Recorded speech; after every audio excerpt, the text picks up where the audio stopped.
Sometimes we might want to speed up the unwrapping process by doing it automatically. So still having the custom UVs, but made by Blender. Let's take a look at the hammer again. All of the UVs are reset, so we can select everything, go into the edit mode, press U, and from the list, choose Smart UV Project. Let's just click Unwrap to see what's going to happen.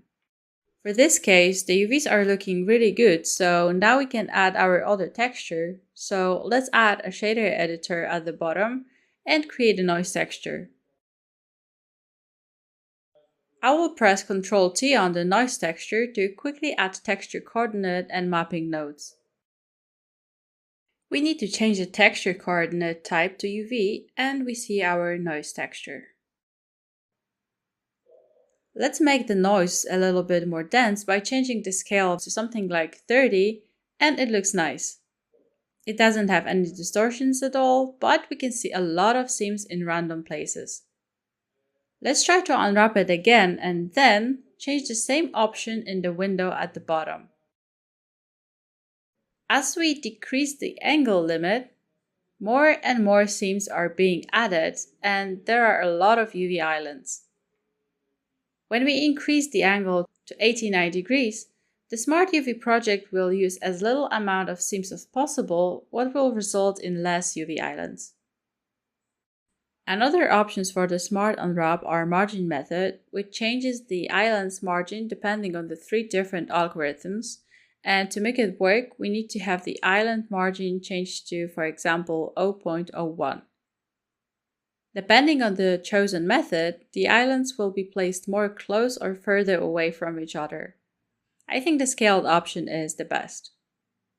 You can also change the rotation of the islands and the weight of projections vector by faces with larger areas.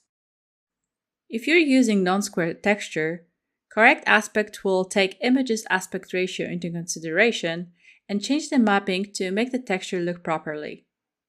I prepared the texture with non-square ratio, which you can see on the left, and 2 planes. After Smart UV Unwrap without the correct aspect option in the middle, and with the correct aspect option on the right.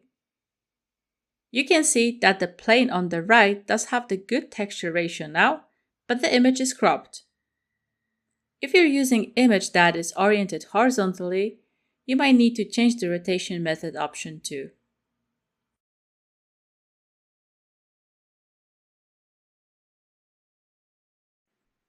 Scale to bounce option will resize all the islands to fit into the UV space. After changing the angle limit to 89, some of the islands are a little bit stretched, like this one. Let's go back to the UV editor, select all the islands and press space or F3 to open a search menu and type seams from islands. And click on the first option. Now we can see all the seams in the viewport and the Smart UV project doesn't make perfect unwrapping for sure. So for procedural textures, the generated object or made by hand coordinates are better, but let's import another texture. As we remember, in the image texture node, we have an option to change the projection to box and smooth out all the seams.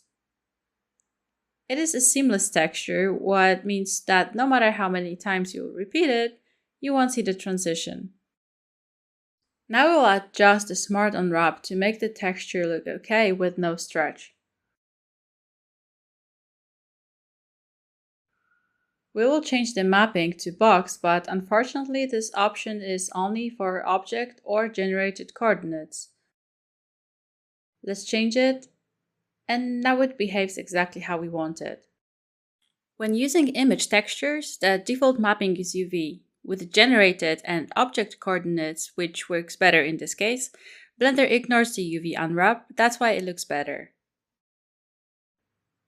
So for hand painting textures, setting the auto unwrap angle to the value that will make optimal island size is a good option, as you're painting on the objects because you can paint over the seams.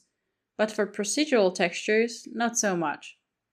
Texturing this model in a software like Substance Painter wouldn't be the best either because of the seams in random places. Another interesting option is FollowActiveQuads. We can use it on hammer's handle as we have only quads there. So let's select the long part of the handle with Ctrl L and then choose seam option if we haven't selected it already. Next, we need to select the active quad that we want to be followed, what means that it needs to be as square as possible. So maybe let's pick this one in the viewport or in the UV editor. And now we'll press U and follow active quads.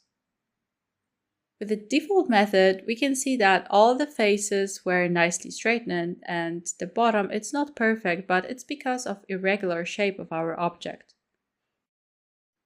This option works best for objects with hard angles that are not organic. Other option, even, will replace all the faces with the one selected, and length will do similar to length average, but will cut the UVs if the object has smooth shape. Unfortunately, it won't work for meshes with n-gons or triangles like the hammer's head.